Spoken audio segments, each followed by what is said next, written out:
that we have, both of which are largely made possible through a grant from the American Public Transportation Association, which we would not have received without support from Lextran, so thank you for that.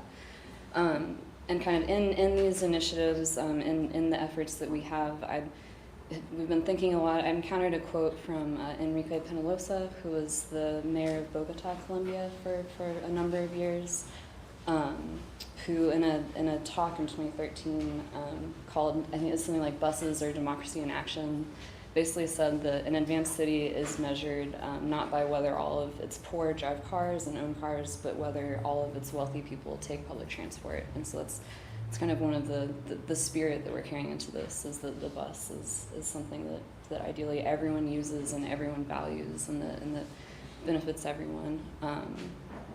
And so our two events that we wanted to talk about were next week, starting on Monday, is Week Without Driving, which just invites people to try and go the full week without driving a car.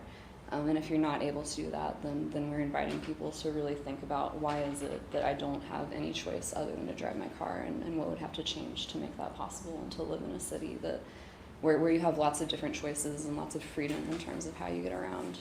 And then the other initiative that we wanted to promote was a Transit Advocacy Academy. Applications opened yesterday, and will be open through Friday, October 10th. And so of the applicants, we'll select 25 participants, and then over the course of 4 Sundays between October and February, we'll have sessions that build on each other. And so we'll talk about the history and the structure and the funding of Lextran. Kind of talk about what is public transit and what does it do, what can it do, and then also explore the relationship between land use and transportation planning, talk about coverage versus ridership and the way that you have to prioritize and sort of allocate limited resources between the two. And then we'll have someone from Nashville who was involved in their Choose How You Move transit referendum come talk about that experience and that campaign, and what made it successful. So it's going to be a really great academy. We're very excited. If anyone on the board is interested in participating, then you don't need to apply. Just let Emily know, and we'll hold a spot for you. And it should be really interesting and really inspiring. So, and I hope that you'll all participate in Week Without Driving as well, even if it's just thinking. Great. Thank you for your comments. Thank you. All right. We'll hold the chair's report until Mr. Dowell arrives. So general manager's report and transit center renovation update. Fred. We are continuing to move forward on the transit center. I think the big news is we have begun work on the exterior, on the platform. So we're going to be working on pulling those curbs up and repouring the epoxy coating over the next couple of weeks or so. On the interior, we are moving towards the facade, and the storefront should be installed probably within a week or so on that as well. Everything appears to continue to be on track, on target. Excellent. Monthly performance report, Emily. So as Emily is getting to the podium, I do want to recognize Mr. Michael Burnett, our now 10-time. Oh boy.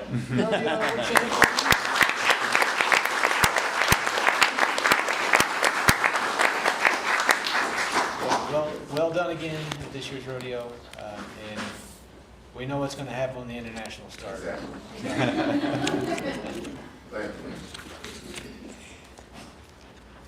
That's a tough act to follow in many ways. So today we're going to review the performance report for August. And we'll start with our mission. We serve people and our community with mobility solutions. So jumping right into the highlights, I changed up this slide. So if it looks like it's funny, it's because it is shaped differently than it typically is. We did hold 2 public meetings in August for our Title VI program plan, which you all approved at last month's meeting. The service adjustments for Route 24 and Route 51 took effect on August 15th. We did release the microtransit feasibility study to the public. The on-time passenger, real-time passenger information on board was deployed on the 25th, and that's sort of the graphic that you see across the bottom that says bus 32 with some times. So those are inside the vehicles, on board, and updating. At the end of the month, we did the first football shuttle, And then folks worked diligently throughout the month of August to complete our annual financial audit, which is a huge lift here internally. So for fixed route ridership, you can see that we are following a typical trajectory that we do throughout the year, but still lower than we've seen in the last several years. If you look at the numbers here, the total ridership is down for the fiscal year. It was up from July, and as I was looking through the information, you know, we're July to August an increase.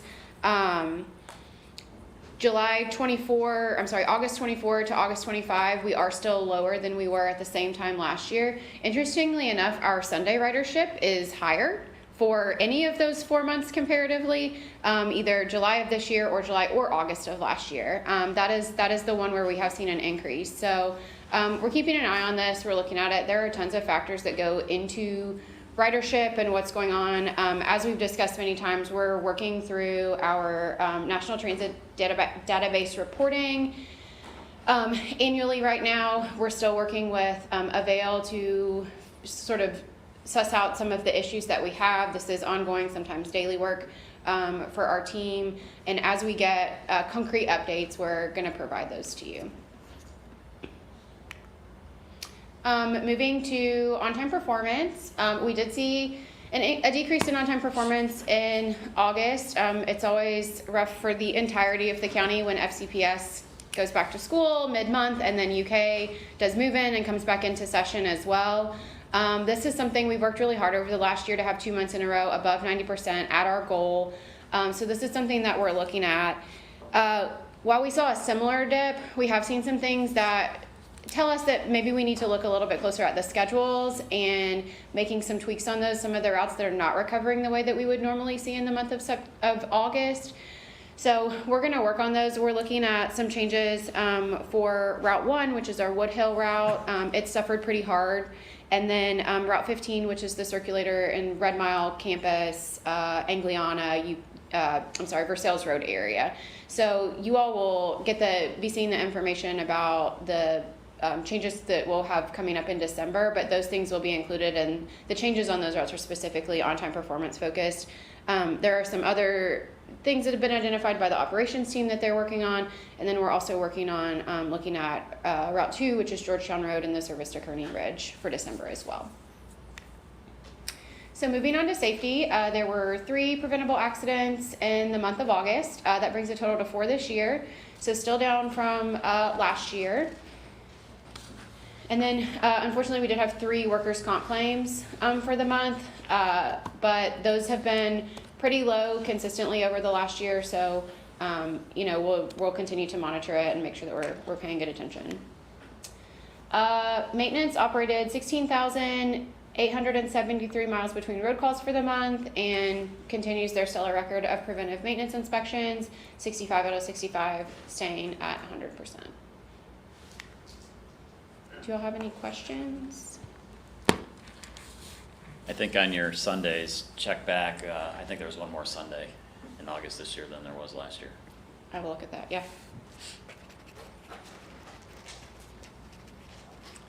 Michael, any questions?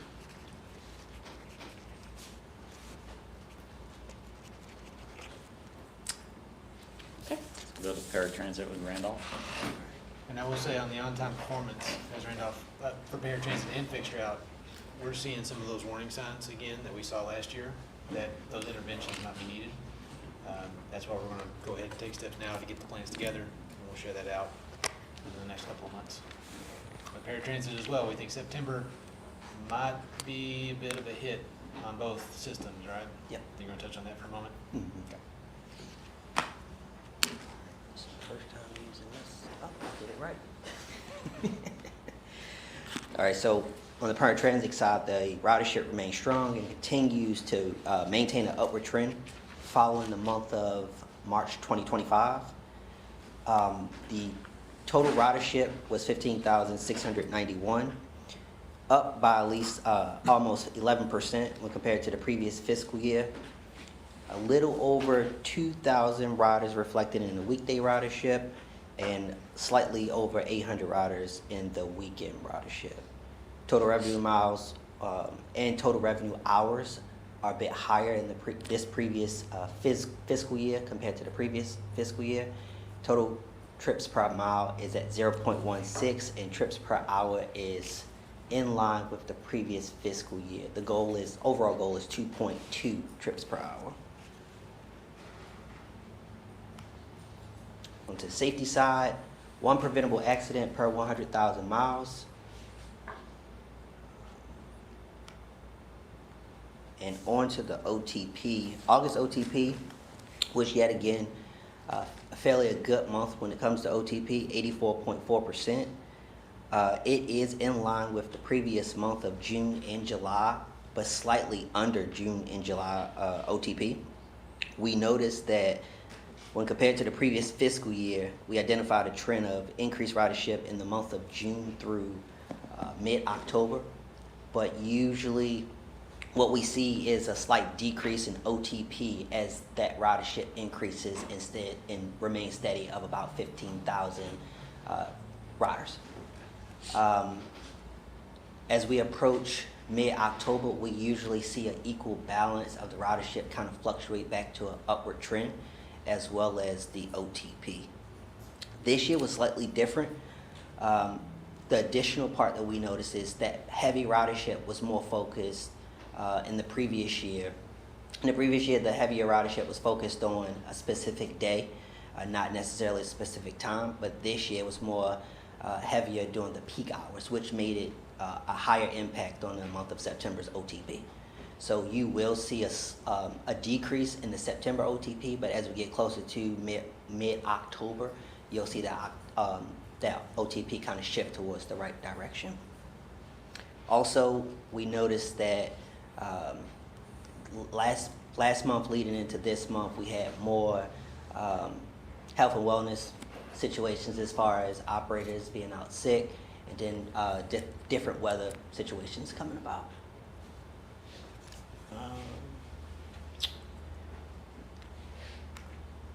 Before I go on to the finances, before Nikki goes on to the finances, I don't want that job. Also want to mention, seeing that we already were prepared for that shift in OTP and ridership, we also stopped moving toward focusing on changing the ridership. The run bid. That run bid actually went in effect in the month of September, so that's why you won't really see that change of OTP until the month of October. Any questions? I'm sorry. Nothing. Thank you. Good morning. Good morning. I haven't used this new little thing here. I don't know if I can do it. We're looking at August. We're 2 months into the fiscal year. Operating cash is at a good point right now. As you know, we should receive in the next 2 months majority of our property taxes. So we're at a good point this month. Accounts receivable, most of that is state. For last year, they have been invoiced, and we hope to receive that in the next few weeks. So hopefully by next board packet, you'll see that on there. But the rest of the balance sheet looks pretty similar to last year, but I'll be glad to answer any questions. Okay, we'll move on to the statement of revenue and expenses. Our property taxes are right in line with where we expected them to be. It's usually an estimate on when people pay their taxes, and this is usually delinquent taxes or the motor vehicle taxes. So we're right at about where we were last year. Passenger revenue is less than last year, but it is over what we budgeted. So we're still running steady with that. Federal funds is timing. We're hoping the next couple of months to get those grant funds up to date. There's no issues with receiving any of the grant funds. It's just all timing. We received our advertising revenue for the year, and our other revenue is less than budget because we're waiting on the UK contract to be signed. So as soon as we get that, that will be brought back up to where it's expected. Everything else is pretty much under budget except The fuel other, which is CNG, we're using more CNG now than we are diesel, so those two kind of cancel each other out. Our diesel's been running about 251 the last month, and the last 2 months of 255. We did see CNG go up a little bit at $1.86, but that's still under budget. We budgeted at $2, so it's been ranging from $1.60 to $1.80 the last little bit. It's a little bit higher than it was, but we're not concerned at this point yet. But I'll be glad to answer any questions. Just one thing for everybody to know, there's a finance committee meeting on Friday, and we'll be reviewing the full audit report, which I guess will be brought to the board next time. Yes. Other than that, thank you, Nikki. Thank you. I can turn things over to Harding Dowell now. Harding, we are down to, we can't do action items. 'Cause we That's don't what I have a understand. quorum. Can't do action items. George, thank you for acting in my stead. Sorry that I'm late. Is there a change order report this month? There is, Yes? there Okay. is. So we have 6 change orders. 4 of those are for BNR Systems, which is the Transit Center Innovation. 2 of those 4 are deducted. One deducted change order is for materials, veneer panels, and bathrooms. And the other deducted change order was for materials that we sourced ourselves rather than have the contractor source. So there is some savings on both of those. The additive change orders, one's for plumbing access in the bathrooms, that is for maintenance to have access to valves. And a chase wall duct cover, a small change order to make sure that those ducts are properly secured. Sorry, the plumbing access change order, I'm not following. So we needed access into the block walls to get to the valves and for future maintenance.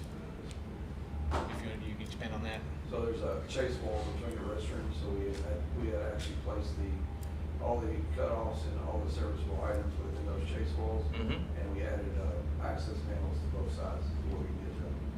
And that was $51,000? With the CMU and everything, it was for the plumbing district. Okay. Original drawings did not have those in there. Got it. Oh, they didn't have the shutoffs at all? Those- Oh, okay, so we added the shutoffs and the access. Yes, we added all the plumbing to that area. Got it, okay. Harding, do architects miss things like that sometimes? What's that? Do architects miss things like that sometimes? Yeah, no, we do. It's the normal course of things. But that makes more sense, that it wasn't just an access panel. I blame the engineer on